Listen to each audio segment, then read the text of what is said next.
Topic है, ठीक है, वो आपकी बुक सूफी है ऑटोमेटा का, उसमें से ठीक है लेक्चर नंबर 1 है आपका, ठीक है, जिसमें लेक्चर 60 लिखते हैं। अच्छा, सबसे पहले जो लफ्ज़ है ऑटोमेटा, ठीक है, द वर्ड ऑटोमेटन से ये ड्राइव्ड है, ग्रीक लेटर है और इसका मतलब होता है समथिंग दैट वर्क ऑटोमेटिकली। कोई भी चीज़ जो खुद से काम करती है, खुद ब खुद चलती है, खुद ब खुद काम करती है, उसे हम लोग क्या कहते हैं, ऑटोमेट है। थोड़ा सा आपको डिस्क्राइब करता चलूँ, इस सब्जेक्ट के अंदर हम लोग बेसिकली कंपाइलर तो प्री रिक्वेस्ट ही कोर्स है, हम लोग कंपाइलर कंस्ट्रक्शन आगे जाके इंशाल्लाह पढ़ेंगे, उससे ये उसका ये प्री रिक्वेस्ट कोर्स है, ठीक है। उसके लिए आपको प्रिपेयर किया जाएगा, आपको लैंग्वेज क्या होती है, किस तरह बनती है, स्ट्रक्चर किस तरह क्रिएट होता है उसका, उसके बारे में, और मशीन कैसे ड्राइव करनी है, मशीन से बनानी है, हमें कंपाइलर ले लें आप, कि हम लोगों ने कंपाइलर को किस तरह डिज़ाइन करना है, उसका स्ट्रक्चर किस तरह से बनाना है, उनके बारे में पढ़ेंगे, ठीक है। सब कुछ छोड़ के ईजी सी बात पे बेसिकली हम लोग स्ट्रक्चर बनाना सीखेंगे यहाँ पर, ठीक है। उन चीज़ों से सबसे पहले हम लोग लैंग्वेज के बारे में सीखेंगे, आपकी लैंग्वेज क्या होती है, ठीक है।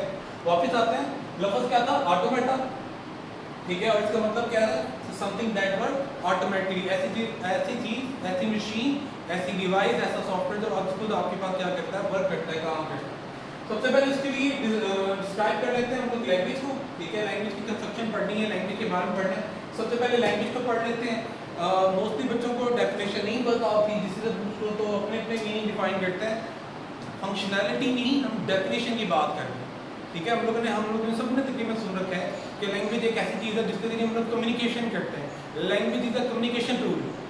ये इसका फंक्शन है कि लैंग्वेज किस चीज़ के लिए काम इस्तेमाल होती है, लैंग्वेज इस्तेमाल होती है कम्युनिकेट करने के लिए, ये डेफिनेशन नहीं है। डेफिनेशन को कुछ इस तरह से डिस्क्राइब करते हैं, जरा देख लीजिएगा, ठीक है।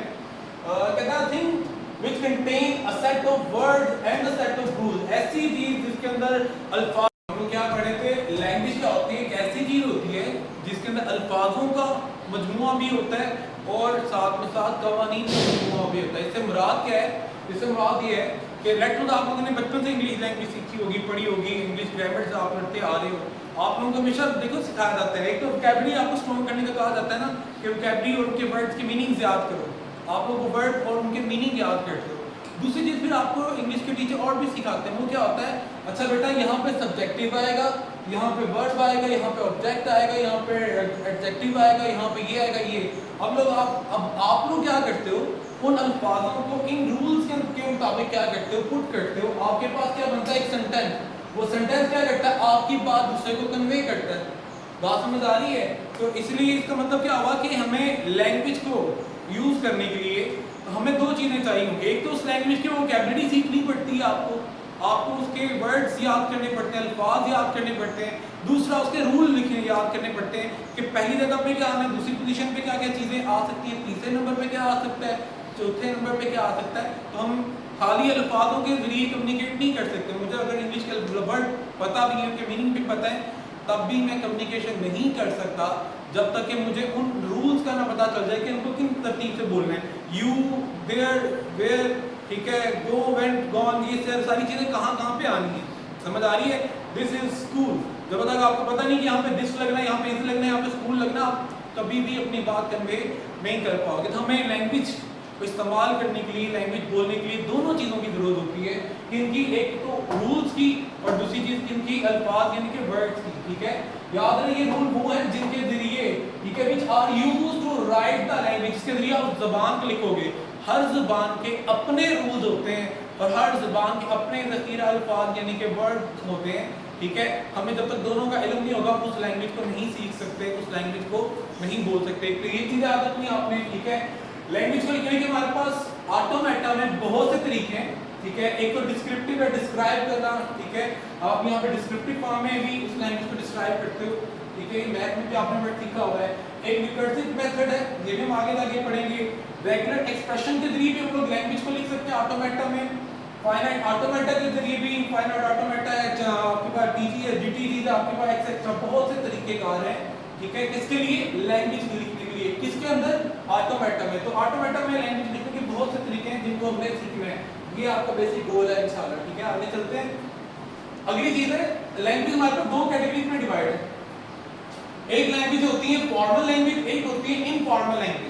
फॉर्मल लैंग्वेज को हम, फॉर्मल लैंग्वेज की अगर बात करें, यहीं से बात करें, उससे बाद में देखते हैं। फॉर्मल लैंग्वेज के अंदर हमने बात की, ये सिंथेटिक लैंग्वेज होती है, ये लैंग्वेज का वो पार्ट होता है जिसके अंदर हम स्टडी करते हैं, ठीक है। किस तरह स्टडी करते हैं? अल्फाबेट्स को जोड़ के, वर्ड्स के फॉर्म में, ठीक है, चीजों को आपस में जोड़कर, ठीक है, वर्ड्स को, अल्फाज को, अल्फाबेट जो होते हैं उनको जोड़ के हम लोग अपनी लैंग्वेज को क्या करते हैं? डिस्कस करते हैं। जैसे आप लोग उर्दू के अल्फाज यूज कर रहे हो, इंग्लिश के अल्फाज यूज कर रहे हो, ठीक है, तो कुछ वर्ड्स की क्या होते हैं, मीनिंग जिसके जरिए अगले को क्या होता है, आपकी बात कन्वे होती है। सिमेंटिक के अंदर क्या होता है? Is the study of meaning that is used to understand the human expression, ठीक है।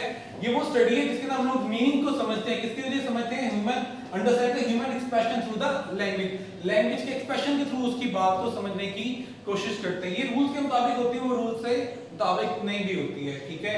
यहाँ तक नेक्स्ट आपके पास आ जाता है लैंग्वेज की बात, तो हमने कर ली कि लैंग्वेज एक ऐसी चीज है जिसमें अल्फाजों का भी मजमूआ होता है और साथ में रूल्स का, कवानीन का भी, और वो कवानीन जिनके जरिए हम अल्फाजों को तरतीब देते हैं और हमारे पास लैंग्वेज बनती है। अब लैंग्वेज के अंदर आ जाए तो सबसे पहले वर्ड की बात की हमने कि हमारे पास कलेक्शन ऑफ वर्ड्स होना चाहिए, यानी कि अल्फाज होने चाहिए, ठीक है। तो इंग्लिश में जो हमारे पास वर्ड्स होते हैं उनके जरिए बनते हैं अल्फाबेट के जरिए। तो सबसे पहले डिस्कस करना पड़ेगा हमें इसे अल्फाबेट्स को, ठीक है। सिंगल अल्फाबेट की बात करूं तो जो एक अल्फाबेट होता है आपके पास, एक अल्फाबेट एक सिंबल को कहते हैं। किसी भी लैंग्वेज के अंदर क्या होता है, आप लोगों ने कोई सा भी सिंबल पढ़ा होगा, लेट्स सपोज आप लोगों ने ए लिखा देखा है, ये भी एक सिंबल ही है ना, एक सिंबल ही है जिसे हमने क्या दिया, एक आवाज दी है कि भाई इसको अगर ये लिखा होगा, किस तरह का कोई डिजाइन होगा तो क्या पढ़ना है, इसे ए पढ़ना है। तो ऐसा सिंबल जिसका कोई ना कोई वॉइस होती है, साउंड होता है, उसे हम लोग क्या बोलते हैं? अल्फाबेट बोलते हैं, ठीक है। याद रहे, ये चीजें बुक में नहीं मिलेंगी सारी, इन चीजों को ज़हन में रखिएगा, ठीक है। अगर ना समझ आए तो जरूर बताइएगा। तो हम बात करें यहाँ पे अल्फाबेट्स की, ठीक है। तो अल्फाबेट्स क्या होंगे? एक से ज्यादा अल्फाज हो जाएंगे, ठीक है। It is a set of symbols, बहुत ज्यादा symbol, A B C D up to so on, कहां तक जी तक, ये सारे symbol, set of symbol with some voice, जिनकी कोई ना कोई बात भी है कि इस तरह का डिजाइन होगा तो हमने क्या पढ़ना है जी? ए पढ़ना है। इस तरह का डिजाइन होगा जैसे क्या पढ़ना है जी? बी पढ़ना है, ठीक है। सिंबल विद आपके पास voice belonging to a language, अब कोई ना कोई लैंग्वेज से भी बिलोंग करते हो, ठीक है। इंग्लिश में आप लोग और तरह से चीजों को पढ़ते हो, आप लोग ग्रीक में और तरह से पढ़ते हो, उर्दू में और तरह से चीजें पढ़ते हो, रोमन उर्दू में जो इंग्लिश के अल्फाज यूज करते हुए लिखते हो ना, तो हर एक क्या करता है, हर एक वर्ड किसी ना किसी लैंग्वेज से बिलोंग कर रहा होता है। तो अल्फाबेट को भी हमें क्या करवाना है? लैंग्वेज से ही बिलोंग करवाना है। तो अल्फाबेट क्या होंगे? सेट ऑफ सिंबल्स, ठीक है, with some voice belonging to a language, किसी ना किसी लैंग्वेज से ताल्लुक रखने वाले जो सिंबल है, जिनकी कोई आवाज भी हो, उसको हम लोग क्या बोलते हैं? अल्फाबेट बोलते हैं, ठीक है। एक चीज, दूसरी चीज ये अल्फाबेट को ऑटोमेटा के अंदर रिप्रेजेंट करने के लिए हमारे पास ये सिंबल यूज होता है, ग्रीक सिंबल, जिसे हम लोग क्या पढ़ते हैं? सिग्मा का नाम देते हैं, ठीक है। सिग्मा के सिंबल के जरिए ये आपके पास क्या होता है? डिनोट किया जाता है। दूसरा क्योंकि सेट ऑफ आपके पास क्या है? दूसरी चीज ये आपके पास क्या है? सेट ऑफ है ना, सेट ऑफ सिंबल्स है। तो सेट को लिखने के लिए मैथ में क्या यूज करते हैं? कर्ली ब्रेसेस यूज करते हैं और कोमा से क्या करते हैं? सेपरेट करते हैं। तो यहाँ पे भी अल्फाबेट्स को हम लोग सेपरेट करने के लिए, ठीक है, तमाम अल्फाबेट्स को लिखने के लिए क्या करेंगे? कर्ली ब्रेसेस का ही इस्तेमाल करेंगे और कोमा के जरिए क्या करेंगे? इनको सेपरेट करेंगे। याद रहे, मैं फिर रिपीट कर दूं, अल्फाबेट एक सिंबल होता है जिसकी कोई ना कोई आवाज होती है और वो किसी ना किसी लैंग्वेज से भी क्या करता है? बिलोंग करता है, ठीक है। और एक से ज्यादा अल्फाबेट्स आ जाएंगे तो क्या कहेंगे? Set of symbol with some voice belonging to a language, किसी ना किसी लैंग्वेज से ताल्लुक रखते हो, और इनको डिनोट करने के लिए, जाहिर करने के लिए क्या करते हैं? सिग्मा का सिंबल, ठीक है। बाकी आपको ये चीज की अंडरस्टैंडिंग है। सेट लिखने के लिए हम लोग कर्ली ब्रेसेस को इस्तेमाल करते हैं और कोमा से अपने तमाम के तमाम अल्फाबेट को, अपने सिंबल्स को क्या करते हैं? अलग करते हैं, ठीक है। लेट्स सपोज हम लोग सपोज कर लेते हैं हमारे पास एक लैंग्वेज है जिसके अंदर सिर्फ दो सिंबल्स हैं, एक का नाम ए और एक का नाम बी है। तो हम सारे सेट को किस तरह लिखेंगे? सिग्मा का सिंबल डालेंगे, इक्वल का निशान, कर्ली ब्रेसेस में हमारे वो जितने भी अल्फाबेट। अगर बाइनरी लैंग्वेज की बात कर लें जो कि कंप्यूटर अंडरस्टैंड करता है, कंप्यूटर सिर्फ 1 और 0 को बात करता है, तो यहाँ पे इसे हम लोगों ने लैंग्वेज का ही पार्ट समझना है। कंप्यूटर क्योंकि 1 और 0 की लैंग्वेज समझता है, ठीक है। तो ये एक कंप्यूटर की लैंग्वेज के क्या है? दो सिंबल है जिनका प्रोनाउंस क्या है, जिनकी आवाज क्या है, नाम आपका साउंड क्या है? 0 और 1, ठीक है। यहां तक किसी चीज का मसला है तो मुझे बताएं, ठीक है। एक और छोटी सी चीज क्या है कि सिग्मा इंक्लूड, यहाँ पे सिग्मा के अंदर आपके पास खाली अल्फाबेट नहीं आएंगे, ठीक है। अल्फाबेट खाली अल्फाबेट इंग्लिश वाले अल्फाबेट एबीसी नहीं है।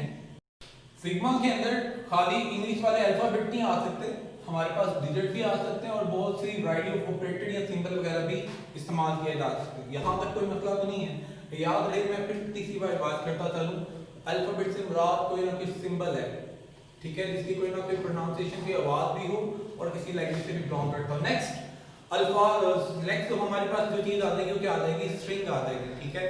कि जो अल्फाबेट आपस में मिलते हैं तो हमारे पास क्या बनाते हैं, एक स्ट्रिंग बनाते हैं। एक चीज होती है स्ट्रिंग, एक चीज होती है वर्ड, दोनों के अलग अलग मीनिंग है। हम पहले डिस्क्राइब करेंगे इसको स्ट्रिंग को। स्ट्रिंग भी अल्फाबेट का कलेक्शन होता है, वर्ड भी अल्फाबेट का कलेक्शन होता है, इस चीज को ध्यान में रखना है। एक लफ्ज है स्ट्रिंग, कंप्यूटर के लोग ये बखूबी जानते हैं स्ट्रिंग को भी, ठीक है। और दूसरा चीज है वर्ड, ये दोनों ही कलेक्शन ऑफ आपके पास क्या होता है, अल्फाबेट हुआ करता है, ठीक है।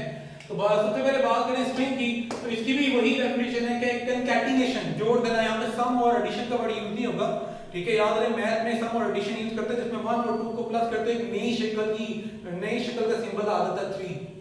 कंकैटिनेट इंग्लिश में जो होते हैं, इंग्लिश के अल्फाज होते हैं वो कंकैटिनेट होते हैं।